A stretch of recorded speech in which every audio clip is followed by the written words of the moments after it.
नमस्कार, मेरा नाम है शुभम भारद्वाज और आज मैं मौजूद हूँ एक ऐसी जगह जहाँ कोई व्यक्ति न जाना चाहता है न रहना चाहता है।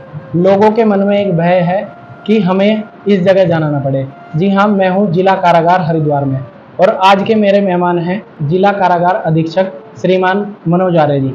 सबसे पहले तो सर आपका बहुत बहुत धन्यवाद कि आपने हमें समय दिया। और सबसे पहले सर मेरा सवाल यह है कि एक आम आदमी जो अपने पारिवारिक चीज़ों में रहता है और फिर एक जेल में आ जाता है, उसका जीवन किस तरह से परिवर्तन होता है सर? देखिए, अपने परिवार से जब जेल में आ जाता है तो उसका जीवन निश्चित रूप से परिवर्तित हो जाता है, क्योंकि वो एक ऐसी दुनिया में आता है जहाँ ऐसे दीवारें ही दीवारें दिखती हैं, अपना कोई नहीं दिखता। जेल के नियम हैं, कायदे हैं, कानून हैं, उन सब के बीच उसे रहना पड़ता है। तो जब आता है तो निश्चित रूप से उसके दिमाग में कई ऐसी चीज़ें चलती होंगी कि मैं कैसे अपना समय काटूंगा, कैसे यहाँ रहूँगा, कैसे जीऊँगा। जेल में आने से पहले ज़रूर वो सोचता होगा, लेकिन जब जेल के अंदर वो प्रवेश कर जाता है तो उसे ऐसा, हमारा प्रयास रहता है कि ऐसा महसूस ना हो कि वो अपनों से दूर है, उसकी यहाँ कोई केयर करने वाला नहीं है, उसकी देखभाल करने वाला नहीं है। तो हम लोग उसके एक परिवार के सदस्यों की बात ही उसकी यहाँ हम लोग केयर करते हैं। सर एक साधारण व्यक्ति अपना घर परिवार छोड़ करके एक खूंखार लोगों के बीच में आता है, तो सर उसके सामने कैसी कैसी परेशानी आती होंगी? देखिए, जेल में खुखार ही लोग हैं ऐसा नहीं है, सामान्य लोग भी रहते हैं। कई लोग ऐसे, अधिकांश लोग जेल में वो होते हैं जो परिस्थितियों वक्त जिनसे कोई अपराध हो गया होता है, और जो प्रोफेशनल होते हैं वो गिने चुने लोग रहते हैं। तो ऐसा नहीं है कि सभी खुखार हैं, या सामान्य व्यक्ति भी रहते हैं। तो हम लोगों ने ऐसा वातावरण यहाँ सृजित किया है कि कोई भी उसको जो है इस तरीके से जेल में, देखिए जो भी आएगा परेशान, तो देखिए अपने जेल के रूल्स रेगुलेशन हैं और अपने परिवार से वो दूर रह रहा है, अपनों से दूर रह रहा है, तो उसको कुछ समस्याएं तो रहेंगी ही रहेंगी, इसमें कोई दो राय नहीं है। लेकिन हम लोग उसकी परेशानियां, समस्याएं बढ़े नहीं और उसके अंदर निराशा घर ना करे, हम लोग इसका प्रयास करते हैं। सर एक मैंने आपके बारे में पढ़ रहा था सर, आप कुमाऊं से हैं और लंबा आपको अनुभव है कारागार में रहने का। तो सर एक कुमाऊं का लड़का जो साधारण परिवार से था, वो आज उत्तराखंड के सबसे बड़े जिले में और एक जिला कारागार में अधीक्षक के रूप में है। तो सर आप कैसे देखते हैं उसे, कि आपको कैसा महसूस होता है?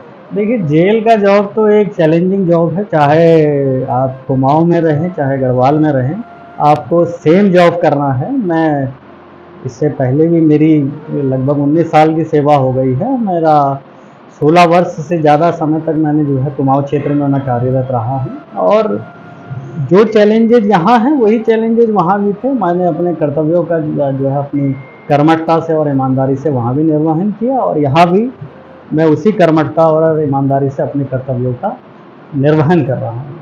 सर ऐसा कभी हुआ आपको, कोई ऐसा वाक्य अगर आप हमें बताना चाहें, जैसे कोई व्यक्ति कारागार से भागने का प्रयास कर रहा हो, आपने उसे उसी मौके पे? देखिए, यहाँ तो इस तरीके की कोई घटनाएं नहीं हुई हैं जब से मैं आया हूँ विगत 3 वर्ष से। हाँ, हल्द्वानी में मैं था तो वहाँ एक आध बार कुछ लोगों ने प्रयास किया, लेकिन उसको जो है हम लोगों ने तत्काल वो जो है पकड़ में आ गया। सर आपको लगभग फिर वो तो आक्रामक हो जाते होंगे लगभग? नहीं, आक्रामक क्या, देखिए जो भागने की, जो गलत काम करने की कोशिश करता है वो तो वैसे ही भयभीत होता है, तो आक्रामक होने की तो कोई आशंका ही नहीं है, संभावना ही नहीं है। साधारण आदमी जब पहली बार जेल में आता है, वो खूंखार अपराधी जिनकी मानसिकता ही एक विशेष प्रकार की रहती है, तो सर वो उनके साथ कैसे आप उनके साथ कैसे मैनेज कर पाते हो सर? देखिए, उनके संग भी डील करना पड़ता है, क्योंकि जेल है, यहाँ सामान्य अपराधी से लेके हाई प्रोफाइल खूंखार सभी आएंगे, तो उनको भी हम नियम और कानून के अंतर्गत उनको भी उसी तरीके से डील करते हैं। सर इसमें अनेक प्रकार की समस्याएं भी आती होंगी? इसमें बिल्कुल आती है, समस्याएं आती हैं। कैसे कैसे सर? जैसे अब आती हैं, जैसे वो लोग धमकाते हैं, डराते हैं, लेकिन हम लोग जो है निडर होकर अपने कर्तव्यों का निर्वहन करते हैं। अच्छा सर, एक बात कि जेल में जो भोजन तय होता है वो कौन करता है सर? भोजन तो देखिए सरकार तय करती है, जेल मैनुअल में नए उसका मेन्यू बना है, उसी हिसाब से भोजन दिया जाता है। वो सब जेलों के लिए एक सा ही रहता है। 3 टाइम दिन भर में। हाँ, सुबह सुबह का नाश्ता, दोपहर का लंच, फिर शाम का डिनर। अगर लगभग देखा जाए तो सुबह में ऐसा है कि सुबह को अच्छा खाना जो पौष्टिक हो, शाम को 5 बजे के आसपास 6 बजे के आसपास खाना हो जाता होगा। हाँ, सर, जेल के अपराधी जो जेल में आते हैं उनको वो पहले से ही अपना या तो फ्रस्ट्रेट हुए हों या किसी चीज़ से प्रताड़ित हुए हों, तब जा कर के वो ऐसा जुर्म करते हैं। फिर हमारे जेल प्रशासन उसे किस तरह से सही राह पे लाने के लिए कैसे-कैसे काम करती है? देखिए हम जेल विभाग का मोटो है कि उनका सुधार और पुनर्वास हो। इस दिशा में हम लोग निरंतर प्रयासरत रहते हैं। हम लोग समय समय पर यहाँ विभिन्न सांस्कृतिक आध्यात्मिक कार्यक्रमों का मंचन करते हैं, जिसमें रामलीला होती है हमारे कारागार में। हमारे कारागार में कृष्ण जन्माष्टमी मनाई जाती है। हमारे कारागार में नवरात्रि के अवसर पर माता की चौकी होती है, दशहरा का आयोजन होता है। इसके अलावा ईद के अवसर पर ईद मिलन होता है और गुरु नानक देव जी का जो प्रकाश पर्व होता है वो भी मनाया जाता है। हमारे वहाँ अपना जो बड़ा दिन है क्रिसमस है, उस पर भी हम लोग कार्यक्रम करते हैं। हम लोग सभी धर्मों के, क्योंकि कारागार में सभी धर्मों के मंदिर निरुद्ध रहते हैं, तो हम सभी धर्मों के कार्यक्रम जो है इस कारागार में आयोजित करते हैं, ताकि एक सर्वधर्म समभाव का जो है एक संदेश जो है वो फैले और आपस में आपसी भाईचारा बढ़े।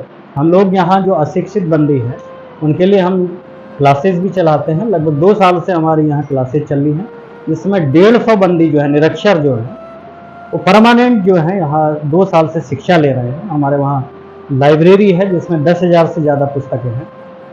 इसके अलावा हमारे वहाँ स्किल डेवलपमेंट के कई कार्य होते हैं। हमारे अभी रिसेंट में हमने बेकरी स्टार्ट की है। हमारे वहाँ कारागार में एक बड़ी लॉन्ड्री भी स्थापित की है। हमारे वहाँ फर्नीचर वर्क्स होता है, हमारे वहाँ टेलरिंग का वर्क्स होता है, कंप्यूटर प्रशिक्षण होता है, इलेक्ट्रिक वायरिंग का प्रशिक्षण होता है। तो ऐसे बहुत से ट्रेड में हम लोग प्रशिक्षण देके उनको एक पुनर्वास में जो है अपना प्रयास करते हैं।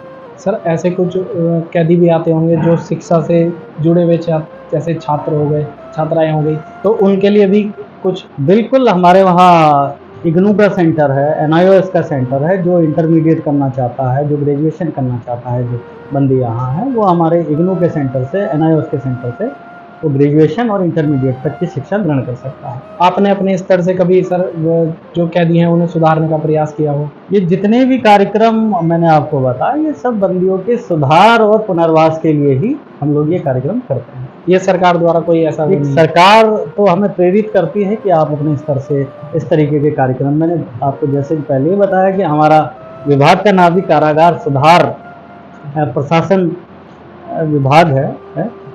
कारागार प्रशासन एवं सुधार सेवा विभाग है हमारे इस विभाग का नाम, खाली कारागार विभाग नहीं है। तो सुधार सेवा भी जो है ये इस विभाग का जो है कार्य है, तो हम लोग उस दिशा में निरंतर प्रयासरत हैं। सर, ये तो बहुत बधाई देने वाली बात है। आप सर से हमने अनेक प्रकार के प्रश्न पूछे, सर ने बड़ी बेबाक तरीके से प्रश्नों का जवाब दिया। मैं सर का धन्यवाद करना चाहता हूँ। Sir, thank you so much.